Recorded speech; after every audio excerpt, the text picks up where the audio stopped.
Hi, I'm Richy, Hi, I'm Andrew.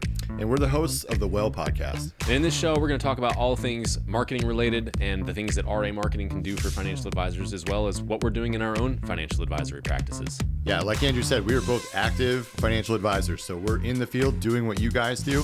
And so in this show, we'll share the good, the bad, and the ugly. This episode of The Well starts now. All right, welcome back. Season 3, episode number 5. Episode 5. We're spacing out a little bit more this year. Yep. Got a lot more going on in our businesses at this point, but it's been a great year. RA's doing fantastic. So good. I think that's what we're going to cover a lot of today is what's new at RA, what are we seeing, what are we hearing from the field, not just from Richy and I in our businesses, but what are we hearing from other advisors in the field.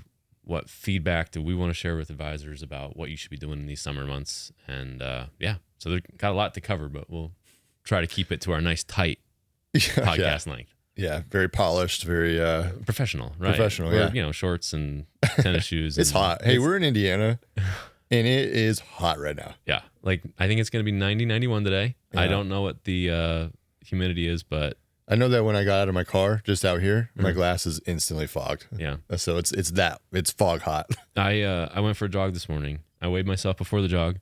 I weighed myself after the jog. And during the jog, I consumed 14 ounces of water, and I drank a cup of coffee, and I had 2 pieces of toast. Yep. And I still lost 2 pounds in between those. That was just ridiculous. Yeah, yesterday I went to the gym in a different black shirt, but I usually wear a cutoff, and I forgot the cutoff, so I wore my regular shirt. By the end of it, I had like this sweat thing like this. Oh yeah. Oh, it was so humid and hot. Yeah, Anyways, it was that's not the point. We're distracted. That's right. Anyway. Marketing is hot. That's how we're going to tie that in. Marketing is hot in the summer. We were looking at a chart.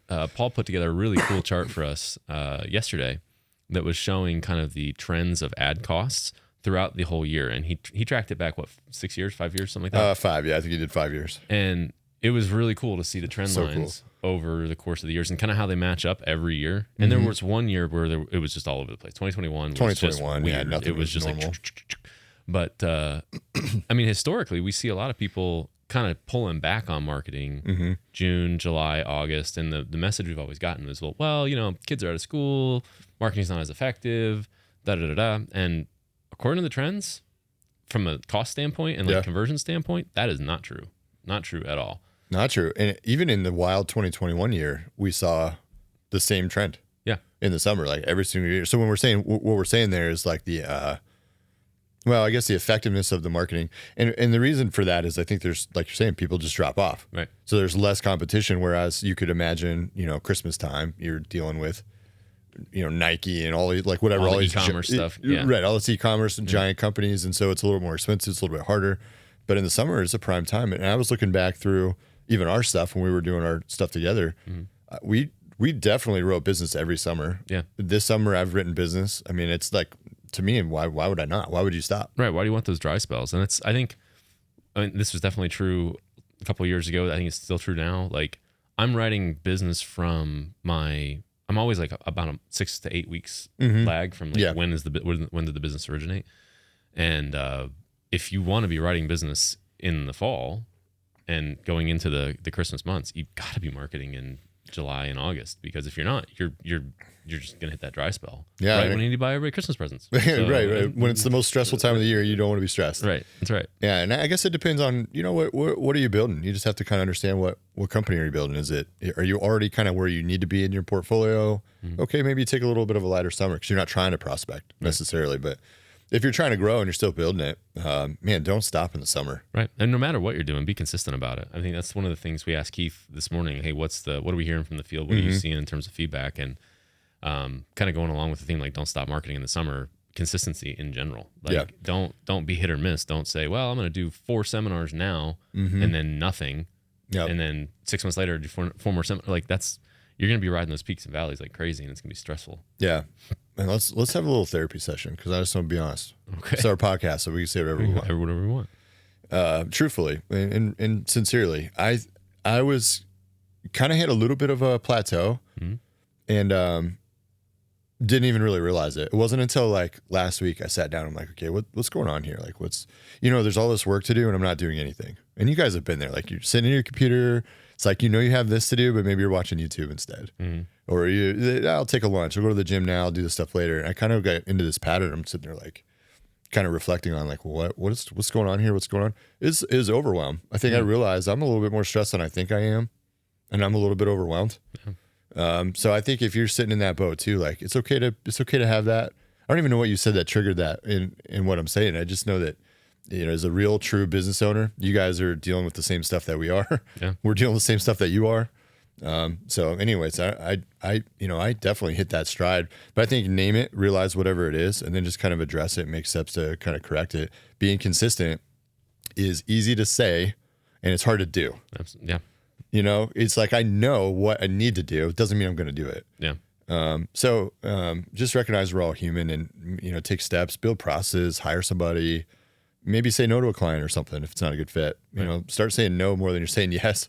I think a lot of times that'll leave some of that. But anyways, that's just a personal thing I went through to share with you guys. Hopefully you can resonate with it. But yeah. Absolutely. I mean, I think consistency doesn't necessarily mean, like, busyness is not necessarily what I'm talking about there when I say consistency. You should be consistently making space for not doing a seminar or not working on something. I think we have that kind of luxury now of, RA is doing great. Our individual businesses are doing great. And so there's times when it's just like, I'm not going to work this Friday. I'm just going to go do this thing. Yeah. I'm going to go to Kings Island with the kids. Yeah. I mean, like last week, it was like, I want to go. Perry's birthday was last week. And so every year we try to do something fun with one of the kids for their birthday and make it about what they want to do. And so it's like, well, when's the best time to do that? Well, honestly, it's like a Tuesday because that's when we went to the Cincinnati Zoo, and it's like, that's when it's gonna be the least busy and like it's gonna be the most enjoyable because we'll have the most, access to all the exhibits and stuff. And so it's like, I just did it because like, I could have said, no, I gotta be consistent with my work here, and I gotta make sure I make my phone calls, or I gotta make sure I do this or do that. I was like, no, you know what? I can make space and I think that's the kind of thing that you have to do to reset those rhythms so you don't get into that mundane portion of consistency. That's right. Watch out for your mental health and just understand it. Now, what we're not saying don't do a seminar. Like if you're a seminar producer, we're not saying don't do seminars in the summer. We're actually saying the opposite of that. Right. What we're concentrating now, I think, is the personal side of it, of like, if you're constantly just in the trenches, never breathing, never taking time for yourself, you're going to get burnt out, and then you're not going to be consistent with everything else. But what you can't do is take off June, July, right? Because then like we're saying, like then, September, October, you're not seeing any business. Christmas is here. Now you're working during Christmas and you really don't want to. Right. So be consistent with your marketing and just understand there's going to be a level of work there. You need to take care of yourself. Don't get burnt out. Yeah. I mean, one of the things that I do for me, I mean, we have our seminar schedule already figured out for the rest of the year. Yeah. And we're not doing as much in the summer. We are still doing stuff in the summer. Yeah, but like one a month or something like that. Instead of two. And then like in August, we'll go back up to 2, in September we 2, and then October we 2, and then November 1, and December nothing, because I don't want to work in December much. I'll do doing client reviews and stuff. But that's, I think, kind of creating that rhythm, and it doesn't mean you have to have everything scheduled and totally booked out. Yeah. Because some people, I'm neurotic that way, so everything is scheduled and booked out. But just know, hey, this is what the plan is, and earmark that time on your calendar for that, and then you have something then you can build in those breaks if you need to. And I think it's smart. Just don't give up something. I don't know. Half a dozen agents I've talked to in the last couple of months. Well, I'm not going to do anything in June or July, or I'm not going to do anything in July and August. I'm like, well, you must not like making money in September and October, because that's what's going to happen. That's what's going to happen. Yep. Yeah. You can't, the leads is the lifeblood. That's right. There's nothing new around that. So however you're marketing, don't stop doing that. Yep. Be consistent with it. We should I was just thinking we should do an episode on AI coming up. Oh yeah, we should. I've been using that a little bit more. Yeah. Too. Yeah. We should do an episode on how we're using it. Yeah. That's a good idea. Okay. Mark it down. Yeah. Mark it down. Yeah. Episode 8 or whatever. We'll do it. Keith was saying one of the other things that he is seeing, and I want to back up just before I get into that, before we get into the gritty, there's a couple of new things that are happening at RA that I think, shameless plug. If you haven't checked it out yet, you definitely should. What was it? 21 and 22, we saw a big uptick in webinar marketing because of COVID. But that's not something we've given up on. It's something that's still working pretty consistently for the advisors that are employing it in their, in their marketing strategy. And we got a new one that we're pretty excited about that seems like it's flying off the shelf and doing pretty well. Yeah, heck yeah, it is. It's been awesome. And I think just to go back to what you were saying, COVID made advisors go virtual. It also made your clients open to virtual. So I've even seen that recently. You know, I think they're right after COVID, I would say people kind of went away from virtual. They were like, no, we're in person is all we want. Now I've noticed the trends even kind of back a little bit. I don't know if you've seen that too, but it seems like people are very open to a Google Meet or a Zoom. They're much more comfortable with it for sure. I think they learned the technology during COVID. Right. And then they kind of skewed the technology because it's like, well, no, I want to go back to real life. But then they're like, well, that was depends on the age of depends on the age of the client too. Yeah. Yeah, I had like deeper into their 70s, and they're like, they drop their statements off in person only, and then they take them with them, and it's all this stuff. I had a younger couple, 40s, and I was like, okay, do you want to drop? I was like, do you want to drop your statements off? They're like, no, dude, I'll just text them you right now. Right. They actually like gave me. I mean, they were trying to give me password. We could log in right now and just type in the password. No. Yeah, whoa. They don't care anymore. Like the younger generation is just like, if they're gonna steal, they're gonna steal. It doesn't matter. Right. They already have it. Old generation's like, well, be careful. But I would say in general, people are open to virtual. Yeah. And man, so we hopped on it. Keith did a great job. The team did a great job and built out this program with Tom Hegna. Yeah, and props to Tom. I mean, he knows what he's doing. Oh yeah, he's a beast. He's put a lot of effort into this program as well. I think it's been I don't know how many campaigns we got right out of the gate, but every on the first two messages that he had, we filled every single territory within a week. Yeah. Like with both messages, and it was like, holy smokes. This is I mean, they had like 80 calls directly after it. I remember, I don't know, it was probably 4, 5, 6 years ago now. We were on a stage in Arizona and we followed Tom. Remember that? Yeah. He went on first. We're like, great, we got to follow Tom. I know. I think we killed it, right? I think we did okay. I think we did okay. Yeah, we got some negative feedback after that one, if I remember right. But it wasn't. I don't remember. Because we talked about, was that, well, I don't remember now. I could, offline. We'll go through it. I remember that one pretty painfully. It wasn't a bad presentation. We thought we did really well. Yeah. And I think some people really liked it, but other people okay, I know exactly what you're saying now. Yeah. It wasn't as popular as we thought it would be. Yeah, screw that guy. It was awesome. It was great. You know who you are. Yeah. Maybe. If you watch our podcast. Oh, man. Yeah, but it was, so Tom, though, I mean, he's world class. The guy just knows how to present. He's so dynamic. Yeah. I mean, his messaging is on point. It's just you attach to it. Right. Paychecks and playchecks. Like, that's something that, even if you don't know who Tom is, almost they recognize paychecks and playchecks. Yeah. So anyways, getting him on there, him and Keith did this kind of co-webinar together and really introduced the program. And it's been killer. Yeah. Not only that, but it's working. It's working. Right. And where it's the struggle with webinars is people look at them as a replacement for seminars. They like, I can just run this thing and I don't have to do anything. It's so much easier. These appointments get on my calendar. I'm going to close people really quickly. Yep. And that can be true. We've seen that kind of rapid success occasionally. Some low-hanging fruit there. Yeah, there's always that low-hanging fruit. But generally speaking, and this goes to the gritty conversation, what makes webinars effective is not the low-hanging fruit. That's the win that you might get every third webinar, right? Yep. But what makes webinars really effective is the fact that it's effectively glorified lead generation that ends up getting some appointments on your calendar. But the agents that are having the most success with it are the ones that are showing that grit afterwards. What did Keith say this morning? The difference between good and great is an hour of grit or something like that. Yeah. And he's right. Like if you go in there and say, hey, we had 50 people registered to come to our webinar and we had 20 people on the webinar. Well, there were 30 people that weren't on the webinar that were interested in your message, that saw a ton of content from you. Yep. Why wouldn't you call those people? Spend an hour reaching out to those people. When we were doing webinars together, that's what we did. After each webinar, we'd get 2 or 3 extra appointments just by calling through that list. And that was it. And, if you could go from we had one gal, she had one appointment. She had a tough webinar. She got one appointment, but she spent an extra hour after, the next day going through the people that didn't show up, and she got 4 more appointments. So she went from 1 to 4 just by making an hour's worth of phone calls. Wow. I would say that's really the difference even in your business. Like, you can't scale if you're only closing one person per campaign. Yeah. So if you want to close, if you want to scale, if you want to grow, like you got to get gritty. You got to get in there. Right. It's the extra work. Now, I know it's hard. I use Snappy Kraken for follow up, and I was just telling you yesterday, I have it. I've had it for months, and I've barely used it. Yeah. And that's because it takes time to get in there and build it all out and send it out, and like do the thing. But I'm only hurting myself doing that. Right. There's all these leads that I haven't followed up with in that way that I could, like you're saying, bring on 4 or 5 more appointments. What would that mean to my business? I'd probably close an extra 2 or 3 people from that. Yeah. I was talking to a guy yesterday. His name is Dylan. He has that CRM, that status yeah. or whatever. Yeah. I'm looking for. I'm meeting with him next week. It's a super intense system, but kind of to your point, like if you don't leverage the tools that are available on, I mean, all of us have different. I think both of us use Wealthbox. Lots of people use Redtail. This Statosphere one is one that I'd never seen before, but he showed it to me yesterday. It's way overkill for what I need or what I want. But some of the stuff he was showing me, it's like, man, that's a good idea. Why am I not doing that? And one of them, which I thought was a really cool one, kind of to your point about like using Snappy and following up with people, is what he called AHAs, which is the assets held away. It's like you have all these appointments with client, and then you close clients, and you're not getting all their money. Yeah, you're not. Especially if you're only an annuity producer, if you're not doing AUM and annuities, you're maybe getting a third or half of their assets. Yep. But they have all this other money. Like it's so much easier to get more business out of an existing client than it is to get a new client.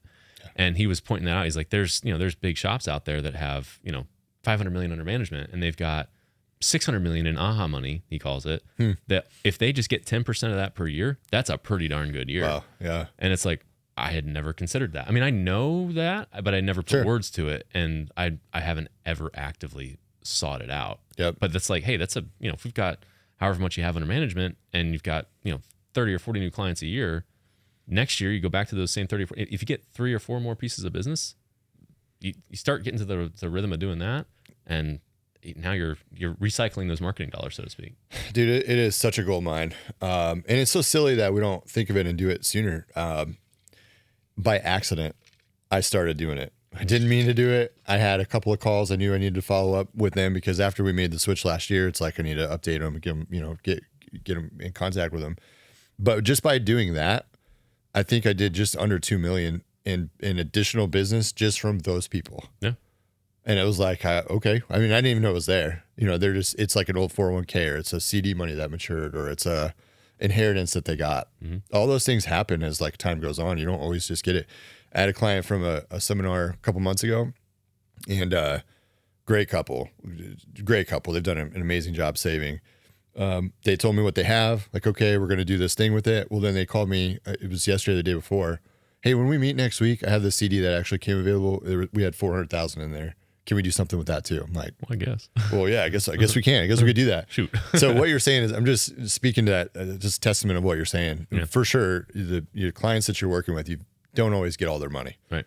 Yeah. Are you doing any trusts or anything like that yet? A little bit. I have access to that software, and what I'm finding, and this is totally off topic, but what I'm finding is I've found several clients that have a need for special needs trusts. Oh, okay. Which I'm somewhat uniquely positioned for because of my brother's situation. So it's like, I actually have a little bit of knowledge on that. Yeah. All that. So actually really cool. So no, not much. I think I've done 4, but I'm looking to expand in that because I think it's a need area, but I need to find an attorney that wants to do some joint venture work. 100%. I've shopped the same thing. It's hard to find them locally, but yeah, that's a gold mine too. If you're not doing a living trust type of situation, now educate yourself and don't just sell it to sell it, because that's not doing anybody a good service. But if you're educated on it, man, that's you want to cover everything. Right. So what I've done is a couple of times now I've gone through the appointments and they're not ready to close, like on a investment advisor side, but they want the trust.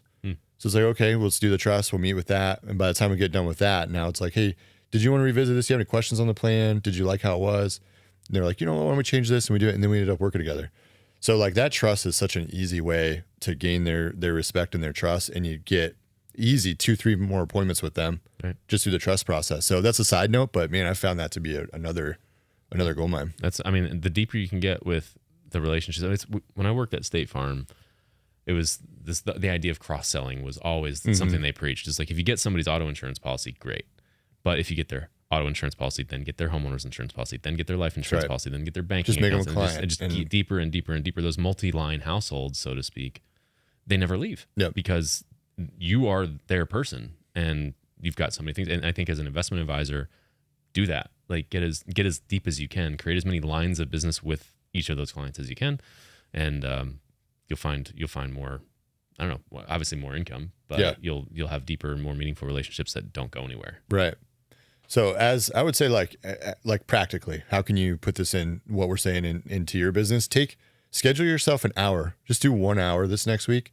set aside that time and just look at your business and say, where can I get more gritty? Like, what can I dive into that will move the needle? Because I guarantee you every single business has one thing that if you concentrate on it, it will move the needle.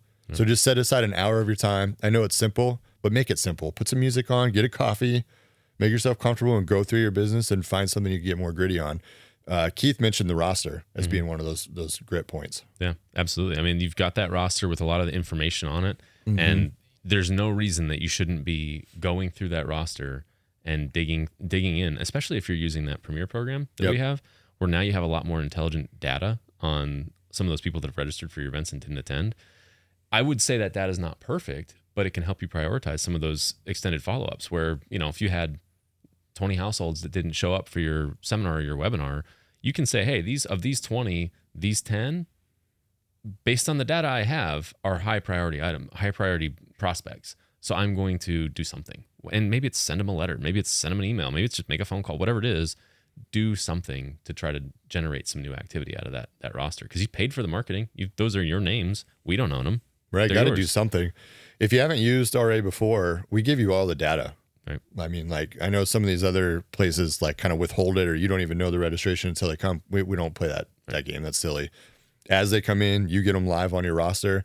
We're talking like name, email, phone, address, guest name. And then if you're doing Premier, all that extra information is what you're talking about. So much intel on that roster. Yeah. I almost look at it and say, yeah, I would rather them have come to the seminar for sure. Yeah. But also if they don't, plenty of opportunity there. Yeah. They just got busy, something got in the way, like whatever it is. Doesn't mean they're not a good prospect. Just means you just need to do a little more work to stay in front of them. Yeah. And don't get discouraged either. I think that's my least favorite part. When I hear feedback about, well, I got these 20 people that didn't show up and, it feels like a waste of money. Like, well, don't get discouraged. Like, there are going to be some people that sign up that are, for lack of a better phrase, they're the plate liquor type, consumer. They're just coming for that. And you can get focused on that. And you can get really bummed out and be like, oh man, this couple showed up or that person didn't show up. And, oh, they registered again or this or that. That can get really frustrating, but you got to set that stuff aside. Like, you can't let it bother you because you get distracted and you get into that, you get in your own head and you stop going after the ones that were good opportunities, and you're wasting your time, you're wasting your energy, getting discouraged. Just disregard those people and move on. Mind over matter. That's right. I mean, that's literally it. Mind over matter. You have a superpower in here that God gave you. Use it. And that's really a difference maker. So, all right. So we covered, what did we cover? We covered a little bit of the roster. We covered the grit. Yep. A couple of marketing tips and things like that. What else do we want to cover on this? I think that's pretty much it for this one, because I know we got another episode coming up that's going to be pretty good. Ooh, it's going to be good. Talking about what to do in the fall, because the fall's coming. And then after that, maybe AI. I think AI for sure. And then we've got, I think we can maybe tease what the plan is for the format. We've got so many great relationships in the financial advisory space. We've been doing this for, we just had our 8th anniversary, our 8th birthday with this company. And as a result, I mean, we've been doing this long enough that we've got some folks that have been marketing with us for almost that whole time. And so we were tasking Keith with, hey, let's do some interviews with some of these guys and some of these gals, and let's hear what they're doing. Like, not just what are they doing with RA? Yep. Because obviously we want to know what they're doing with RA, but what are you doing outside of that? What's that gritty thing that you're doing in your business to get some more fruit from every seminar or webinar or lead generation campaign that you're running?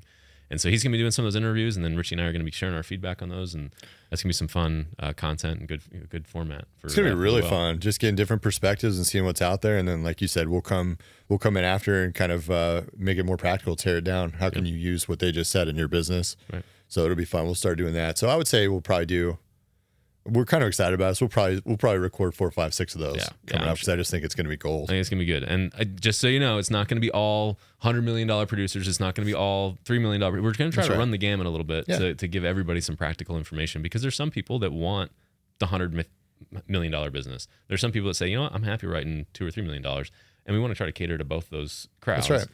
This business can be lonely. Yeah. I mean, it really can be lonely. It can be. And if you talk to an FMO, what are they going to do? They're always going to say, hey, this John over here did 100 million last year. You want to talk to him? Right. Like, well, no, because I'm not doing 100 million. Right. That's not the goal. Yeah. Or, if it is, maybe cool stretch and talk to him. But Anyways, it could be lonely. So let's make it not lonely.